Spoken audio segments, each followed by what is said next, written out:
నమస్తే అండి. ఈరోజు మన టాపిక్ ఏంటంటే డిసిప్లిన్, క్రమశిక్షణ. మామిడి మోహన్ గారు అడిగారు, మేడం అసలు డిసిప్లిన్గా ఎలా ఉండాలి అని. మనతో కనెక్ట్ అయ్యే వాళ్ళు చాలామంది యూత్ అండ్ కెరీర్ కోసం ఎక్కువ ఆలోచిస్తూ ఉన్నవాళ్ళు వీళ్ళు ఉంటారు కాబట్టి మాట్లాడుకోవాల్సిన అవసరం ఖచ్చితంగా ఉందనిపించింది. అందరికీ తెలుసు డిసిప్లిన్ గురించి, క్రమశిక్షణ అనేది ఉంటే మనం ఎన్ని సాధించవచ్చు. ఇది తెలియకుండా ఉంటుందా? ఖచ్చితంగా ప్రతి ఒక్కరు కూడా అలవాటు చేసుకోవాల్సింది ఏదైనా ఉంది అంటే డిసిప్లిన్. మరేంటి డిసిప్లిన్గా ఎలా ఉండాలి? స్పష్టమైన లక్ష్యాలను నిర్దేశించుకోవాలి. అంటే మీకు తెలియాలి మీ గోల్ ఏంటి అనే క్లారిటీ మీకు ఉండాలి. అంటే గమ్యం తెలిస్తే ప్రయాణం మొదలవుతుంది. గమ్యానికి వెళ్ళడం అనేది ఈజీ అవుతుంది. మీరు క్రమశిక్షణతో మీ గమ్యానికి చేరడానికి అవసరమైనటువంటి ప్రయత్నం ఒక డిసిప్లిన్తో, ఒక క్రమశిక్షణతో చేస్తే ఖచ్చితంగా సమయం కంటే ముందే మీ గమ్యానికి మీరు చేరుకుంటారు. లక్ష్యాలు చిన్నవిగా ఉండాలి. అంటే పెద్ద లక్ష్యం ఒకటి ఫైనల్గా ఉండాలి. చిన్న చిన్న లక్ష్యాలు పెట్టుకుంటే పెద్ద లక్ష్యానికి వెళ్ళడం ఈజీ అవుతుందన్నమాట. చిన్న చిన్న లక్ష్యాలు సాధించేటప్పుడు మనకి ఒక మోటివేషన్, ఒక హ్యాపీనెస్ అనేది వస్తుంది చూడండి. అది మనకు ఒక మోటివేషన్ లాగా ముందుకి డ్రైవ్ అనమాట. డిసిప్లిన్గా ఉండడం అంటే ఇది ఒక 21 days మీరు అలవాటు చేసుకుంటే, అంటే 3 వారాల పాటు ఖచ్చితంగా ఇది ఒక అలవాటు లాగా అయిపోతుందన్నమాట. ఉదయాన్నే నిద్ర లేవడం అనేది చాలామంది సక్సెస్ఫుల్ పీపుల్ని వాళ్ళ సక్సెస్ స్టోరీస్ చూస్తే మనకు తెలుస్తుంది. వాళ్ళు ఎర్లీ మార్నింగ్ లేవడం అనేది వాళ్ళ దినచర్యలో ఒక భాగం అన్నమాట. మనసు అనేది చాలా ప్రశాంతంగా ఉంటుంది. చేయవలసిన పనులు చేసుకోవడానికి మీకు చాలా సమయం ఉంటుంది.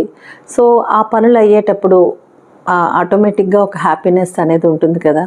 మనసు అనేది చాలా పీస్ఫుల్గా ఉంటుంది. అండ్ ఒక క్రమ పద్ధతి అనేది ఉండాలి. అంటే ఏ పని చేసే టైంలో ఆ పని చేయడం. అంటే టైంకి భోంచేయడం, టైంకి నిద్రపోవడం. మీరు మార్నింగ్ ఎర్లీగా లేవాలి అంటే ఇక్కడ టైంకి నిద్రపోవాలి కదా. అనవసరంగా టైం వేస్ట్ చేసుకుంటూ పడుకునే టైంని మీరు లేట్ చేసుకుంటే ఆటోమేటిక్గా మీరు మార్నింగ్ లేవలేరు.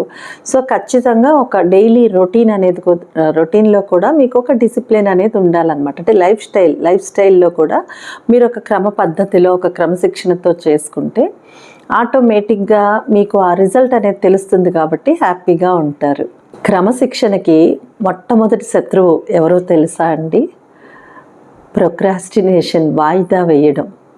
రేపు చేద్దాంలే, ఇప్పుడే తొందర ఏంటి అని పోస్ట్పోన్ చేసుకుంటూ వెళ్ళారనుకోండి, రేపు చేయాల్సినవి మళ్ళీ రేపటికి ఈరోజు కూడా యాడ్ అవ్వడం వల్ల అలాగ పైలప్ అయిపోతూ ఉంటాయి.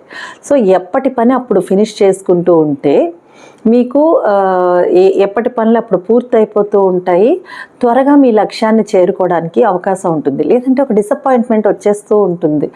అలా కాకుండా మీరు ఎప్పటి పనులు అప్పుడు ఫినిష్ చేసుకుంటూ ఉంటే చాలా రిలాక్స్డ్గా ఉంటారు. క్రమశిక్షణకి ఆరోగ్యం కూడా చాలా ఇంపార్టెంట్ అండి.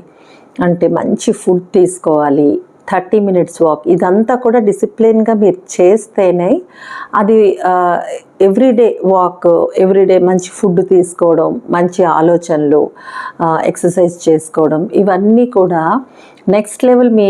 మీరు ఆరోగ్యంగా ఉంటే కదా మీరు ఏదైనా సరే చేయడానికి మీకు శరీరం సహకరిస్తుంది. ఆరోగ్యం మీద కూడా మీరు మీ ఫోకస్ అనేది పెట్టాలి. అందులో డిసిప్లిన్ అనేది మిస్ అవ్వకూడదు.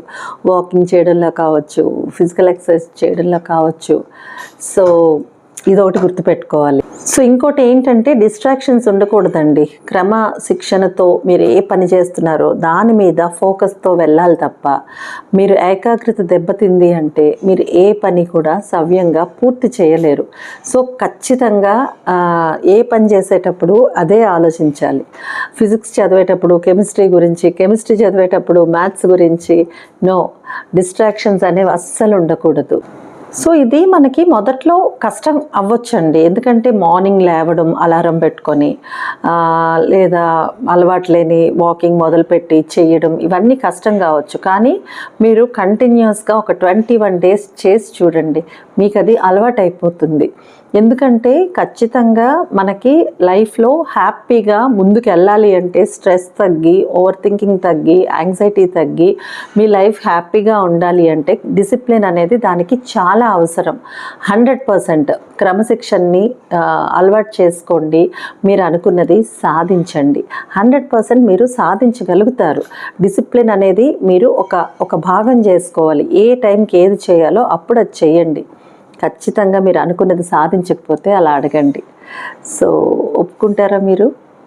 మీరేమనుకుంటున్నది నాకు కిందన కామెంట్స్లో పెట్టండి. నచ్చితే లైక్ చేయండి, మీ ఫ్రెండ్స్ అండ్ ఫ్యామిలీ మెంబర్స్కి షేర్ చేయండి. మరెన్నో మంచి వీడియోస్ కోసం మన శ్రీలు టీవీని సబ్స్క్రైబ్ చేసుకోండి. మళ్ళీ మరో మంచి వీడియోతో మీ ముందుకు వచ్చేస్తా. అంతవరకు సెలవు, బాయ్, నమస్తే.